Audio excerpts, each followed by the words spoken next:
प्राचीन समय की बात है जब लंका का राजा रावण अपनी शक्ति, ज्ञान और पराक्रम के लिए तीनों लोकों में प्रसिद्ध था। वो एक महान योद्धा, विद्वान ब्राह्मण और साथ ही भगवान शिव का अत्यंत बड़ा भक्त भी था। उसकी भक्ति इतनी गहरी थी कि वो दिन रात भगवान शिव का स्मरण करता और उनकी कृपा प्राप्त करने की इच्छा रखता था। लेकिन उसके भीतर एक और भावना भी धीरे धीरे जन्म ले रही थी, अहंकार की भावना। रावण को अपनी शक्ति पर बहुत गर्व था। उसने अनेक युद्ध जीते थे और देवताओं तक को पराजित कर चुका था।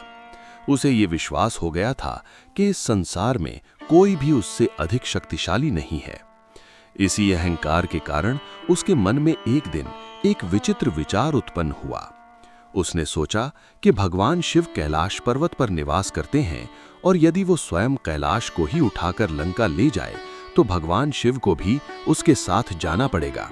इस प्रकार वो बिना बार बार कैलाश गए लंका में ही भगवान शिव की सेवा कर सकेगा। ये विचार उसके मन में इतना दृढ़ हो गया कि उसने तुरंत कैलाश पर्वत की ओर प्रस्थान किया। वो अपने पुष्पक विमान से हिमालय की ओर बढ़ा और अंततः उस दिव्य और पवित्र कैलाश पर्वत के पास पहुंच गया जहां भगवान शिव माता पार्वती के साथ निवास करते थे। वहां का वातावरण अत्यंत शांत, दिव्य और आध्यात्मिक ऊर्जा से भरपूर था। लेकिन रावण के मन में उस समय केवल अपनी शक्ति का प्रदर्शन करने की इच्छा थी। कैलाश पर्वत के समीप पहुंचकर रावण ने बिना किसी संकोच के उसे उठाने का प्रयास किया। उसने अपने विशाल और शक्तिशाली हाथों को पर्वत के नीचे लगाया और पूरी ताकत से उसे उठाने लगा। जैसे ही उसने पर्वत को उठाने की कोशिश की, पूरी पृथ्वी कांपने लगी, पर्वतों में हलचल मच गई, नदियां उफान मारने लगीं और देवताओं के बीच भय फैल गया। कैलाश पर्वत के अंदर माता पार्वती ने ये कंपन महसूस किया और वे चिंतित हो उठीं।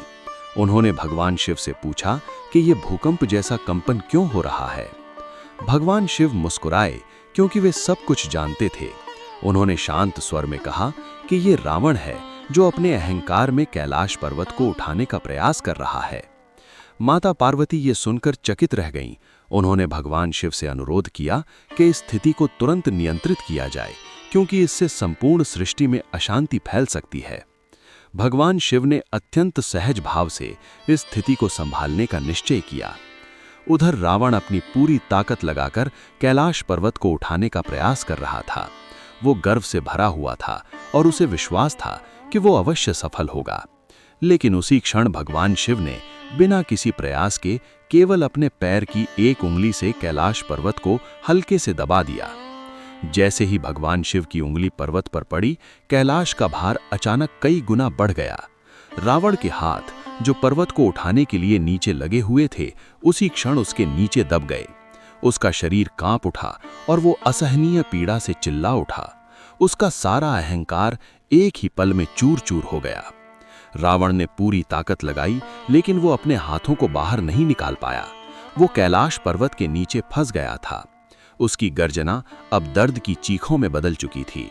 समय बीतता गया लेकिन उसकी स्थिति में कोई परिवर्तन नहीं आया।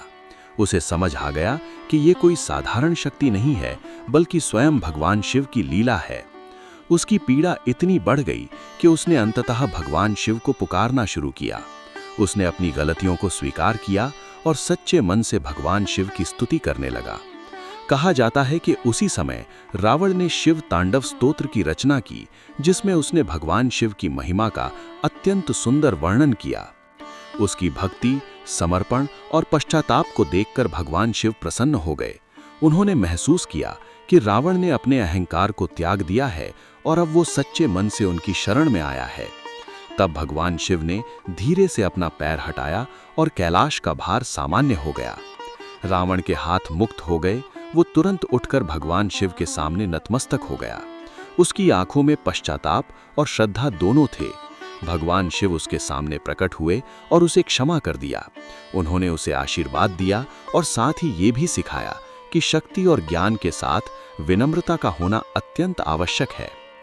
भगवान शिव ने रावण को एक नया नाम भी दिया, रावण, जिसका अर्थ है जो जोर से गर्जना करता है। ये नाम उसे उसकी उस पीड़ा और पुकार के कारण मिला जब उसने कैलाश के नीचे दबकर की थी। ये नाम उसके जीवन की उस घटना की याद दिलाता रहा जब उसका अहंकार टूटकर विनम्रता में बदल गया। इस घटना के बाद रावण की भक्ति और भी गहरी हो गई। उसने समझ लिया कि भगवान को प्राप्त करने के लिए केवल शक्ति या बुद्धि पर्याप्त नहीं है, बल्कि सच्ची श्रद्धा, समर्पण और विनम्रता की आवश्यकता होती है।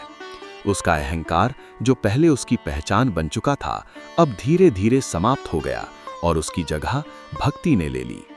ये कथा हमें ये सिखाती है कि चाहे कोई भी कितना भी शक्तिशाली क्यों ना हो, ईश्वर से बड़ा कोई नहीं होता।